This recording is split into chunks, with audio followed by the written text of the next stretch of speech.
दोस्तों स्वागत है आपका हमारे YouTube चैनल वंचित वॉइस के अंदर। वीडियो में आगे बढ़ने से पहले मैं नया आने वाले दोस्तों से कहूँगा कि हमारे YouTube चैनल को सब्सक्राइब कर ले और साथ में बेल के आइकॉन को भी दबा दे ताकि आने वाली वीडियो का नोटिफिकेशन आपको मिलता रहे और आप हमारी नई नई वीडियोस जो हम डालते रहते हैं उससे अपडेट होते रहे। आज हम बात करेंगे बिहार विधानसभा चुनाव के बारे में। जो इंडिकेशन बिहार विधानसभा को लेकर चुनाव आयोग ने मुख्य चुनाव आयोग ने दिया है उसके बारे में हम बात करेंगे और पार्टियों का क्या हाल है, किस तरह से सिचुएशन है उसके बारे में बात करेंगे। मुद्दे की बात यह है कि ऑल इंडिया मजलिस इत्तेहादुल मुस्लिमीन कितनी पार्टियों के ऊपर प्रभाव डाल रही है और किन किन क्षेत्रों के ऊपर ऑल इंडिया मजलिस इत्तेहादुल मुस्लिमीन का बड़ा दबदबा बनता हुआ दिखाई दे रहा है। तो दोस्तों सबसे पहले मैं आपको बता दूं कि बिहार के अंदर जो चुनाव होना है वो हो सकता है कि अलग अलग चरणों के अंदर हो, लेकिन जो चुनाव आयोग ने एक तरह से देखा जाए तो इंडिकेशन साफ तौर पे बता दिया है कि नवंबर-दिसंबर 2020 के अंदर ही विधानसभा चुनाव जो है तो तय पाए है, मतलब कि होना है। जो 29 मैं आपको बता दूं कि 29 नवंबर 2020 को बिहार विधानसभा के कार्यकाल ख़त्म हो रहा है और बिहार के अंदर वर्चुअल रैलियों के ज़रिए या फिर अपने अपने तौर पर पार्टियों ने चुनाव को जो है तो प्रचार का बिगुल फूंक दिया है और इसके बाद से ही अपनी अपनी तरफ पे पार्टियां तैयारियों में जुट चुकी है। वहीं मैं आपको बता दूं कि ऑल इंडिया मजलिस इत्तेहादुल मुस्लिमीन भी इस तैयारी के अंदर ज़ोर शोर से आगे दिखाई दे रही है। लेकिन इस मुद्दे में मेन बात यह है कि कोरोना काल है, कोरोना की स्थिति जो है तो देश में चल रही है और ऐसे हालात के अंदर जो है तो ऑल इंडिया मजलिस इत्तेहादुल मुस्लिमीन और दूसरी छोटी बड़ी पार्टियां भी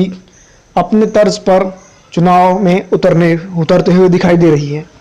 अब ऐसे हालात के अंदर चुनाव आयोग ने क्या रणनीति अपनाई है उसके बारे में मैं आपको बता दूं। चुनाव आयोग चाहता है कि ये दिनों में ही जो फिक्स है, मुकर्रर वक्त है, उस दौरान ही जो है तो बिहार के अंदर इलेक्शन हो जाएं और उसके लिए उन्होंने बड़ी तैयारियां जोरों शोरों से शुरू कर दी है। सबसे पहले मैं आपको बता दूं कि सोशल डिस्टेंसिंग को लेकर चुनाव आयोग ने कहा है कि वो ज़्यादा से ज़्यादा बूथ जो है तो वोटिंग बूथ ऑर्गेनाइज करेगा। उसके बाद अगर हो सके तो सोशल डिस्टेंसिंग को रखते हुए, मद्देनजर रखते हुए ज़्यादा से ज़्यादा बूथों के ऊपर वो का काम कर रहा है। दूसरी एक बात ये कि जो लोग क्वारंटाइन हो चुके हैं उनको बैलेट पेपर के ज़रिए या पोस्टल के ज़रिए वोटिंग कराई जा सकती है। दूसरा, जो लोग पेशेंट है वो भी एक उसके ज़रिए पोस्टल को वोट के ज़रिए बिहार के विधानसभा इलेक्शन के अंदर वोट कर सकेंगे। इसी के साथ साथ बिहार विधानसभा के वोटिंग के दौरान या फिर प्रचार के दौरान सोशल डिस्टेंसिंग का पूरा पालन पार्टियों को करना होगा और वर्चुअल रैली, सोशल मीडिया या फिर सोशल प्लेटफॉर्म के ज़रिए ही अब ज़्यादा से ज़्यादा जो है तो पार्टीज़ को अपने वोटर्स को के पास जाना होगा। वैसे ही ऐसे बहुत सारी चीज़ें जो तो इसमें इम्प्लीमेंट अभी वक्त के हिसाब से होते हुए नज़र आएंगी, लेकिन यहाँ पर ये बात साफ हो चुकी है कि जिस तरह से वोटिंग का जो है तो परसेंटेज बढ़ाया जाए, इस पर ज़्यादा से ज़्यादा जोर देने के वास्ते चुनाव आयोग अभी काम कर रहा है और इसके मद्देनज़र चुनाव आयोग ने फैसला लिया है कि जितने भी क्वारंटाइन होंगे, जितने भी पेशेंट्स होंगे, जितने भी जो है तो जो वोटर्स होंगे उनको ज़्यादा से ज़्यादा वोटिंग देने के लिए लुभावने तरीके से उनके ऊपर काम किया जाएगा। दूसरा, ये सब हो गई और रिज़ल्ट के बारे में भी हो सकता है कि बिहार के अंदर रिज़ल्ट भी इसी तरह से डिक्लेयर होंगे जिस तरह से वोटिंग हो रही है होंगी। अब बात करेंगे दोस्तों कि पार्टियां किस तरह से अपने अपने तरीके से इसमें जुट चुकी है। सबसे पहले मैं आपको बता दूं कि सत्तारूढ़ पार्टी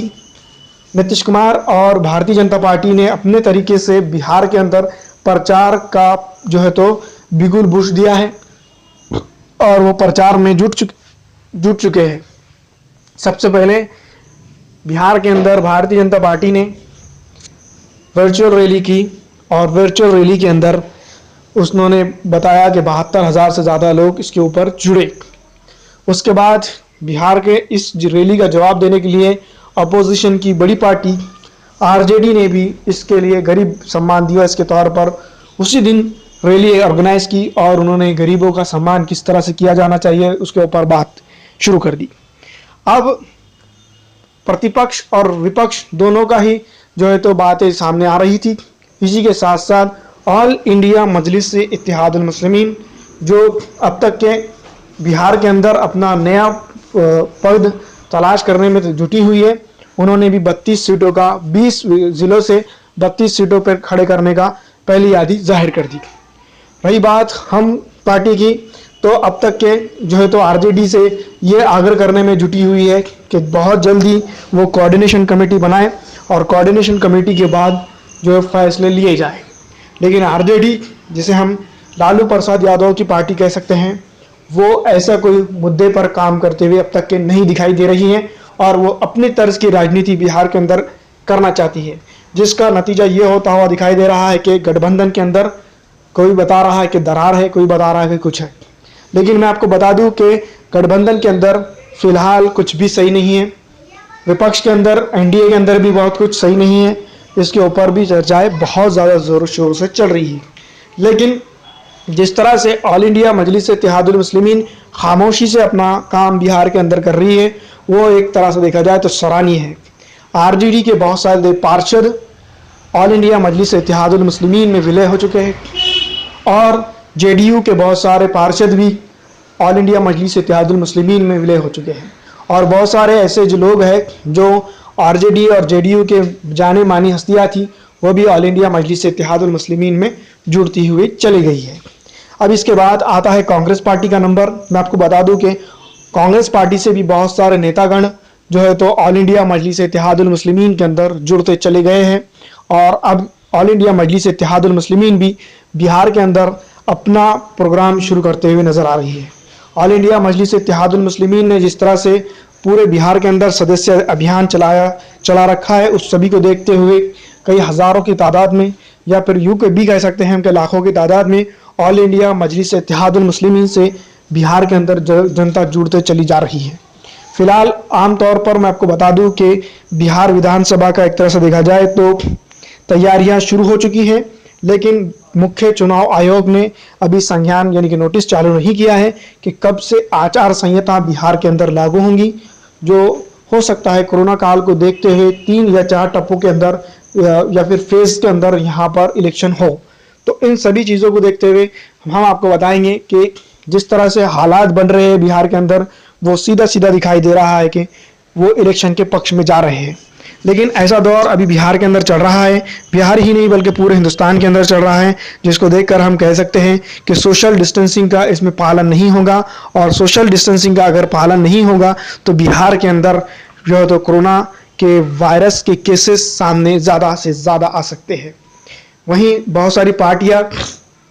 अभी पक्ष के ऊपर यानी कि सत्तारूढ़ के ऊपर अभी सवाल उठा ही रही है, तो ऐसे हालात के अंदर जो है तो यहाँ पर इलेक्शन करवाना क्या उचित होगा या नहीं होगा। अगर आपको उचित लगता है तो कमेंट में हमें बताएं और अगर आपको उचित नहीं लगता है तो हमें कमेंट में ज़रूर बताएं। लेकिन मैं आपको बता दूं कि बिहार के अंदर सबसे ज़्यादा अभी प्रभाव डालने वाली पार्टी दिखाई दे रही है ऑल इंडिया मजलिस इत्तेहादुल मुस्लिमीन। अगर ऑल इंडिया मजलिस इत्तेहादुल मुस्लिमीन को और समय अगर कभी मिल जाता है तो बिहार की राजनीति के अंदर एक अध्याय लिखने के लिए ऑल इंडिया मजलिस इत्तेहादुल मुस्लिमीन अपने तर्ज पे तैयार नज़र आती हुई दिखाई देती। लेकिन अभी फ़िलहाल वक्त बहुत कम है और ऑल इंडिया मजलिस इत्तेहादुल मुस्लिमीन की तालुका इकाई, पंचायत इकाई, बूथ वाइज इकाई काम करना जो है तो तरीक़ों से शुरू कर दी है और ज़्यादा से ज़्यादा सीट लाने का उन्होंने अपना बेड़ा जो है तो उठा लिया है और ऑल इंडिया मजलिस इत्तेहादुल मुस्लिमीन के साथ साथ ही दूसरी पार्टियां भी इसके ऊपर आगे आते हुए नज़र आ रही है। वहीं बात करी जाए यूती की, तो यूती ऑल इंडिया मजलिस इत्तेहादुल मुस्लिमीन करेंगी या नहीं करेंगी ये तो आने वाला वक्त बताएगा। लेकिन अख्तर उल इमान ने अपने भाषण में और अपने प्रेस कॉन्फ्रेंस में हर बार यूती के इंडिकेशन दिए हैं, जिससे लगता है कि ऑल इंडिया मजलिस इत्तेहादुल मुस्लिमीन यूती के लिए तो तैयार है, लेकिन अपोजिशन यूती के लिए तैयार है या नहीं ये वक्त पर डिपेंड करेगा। तो दोस्तों, जिस तरह से मैं आपको बता दूं कि नवंबर के अंदर विधानसभा का कार्यकाल ख़त्म हो रहा है और अगर कभी इलेक्शन नहीं कराए गए तो बिहार के अंदर आनी बानी यानी कि सदर राज लग सकता है, प्रेसिडेंट रूल बिहार के अंदर लग सकता है और स्टेबल सत्ता देने के लिए जो ज़रूरी नहीं है। अब मैं आपको बता देना चाहता हूं कि जिस तरह से गरीब जनता के ऊपर यहाँ पर की रूलिंग पार्टी और सत्ता रूलिंग पार्टी ने काम नहीं किया है, उसका जवाब देने के लिए अब वो आने वाले हैं, चाहे वो वर्चुअल रैली के ज़रिए, चाहे वो सोशल मीडिया के ज़रिए, किसी भी तरह से आपके पास आएंगे तो आप उनसे आप रोज़गार मांगिएगा, डेवलपमेंट के लिए मुद्दों के ऊपर वोटिंग करिएगा, किसी भी तरीके से जातिवाद पर वोटिंग नहीं करिएगा। दोस्तों फिलहाल इस वीडियो में इतना ही। अगर आपको लगता है कि ये वीडियो अच्छा है तो इसको लाइक और शेयर ज़रूर कर दें।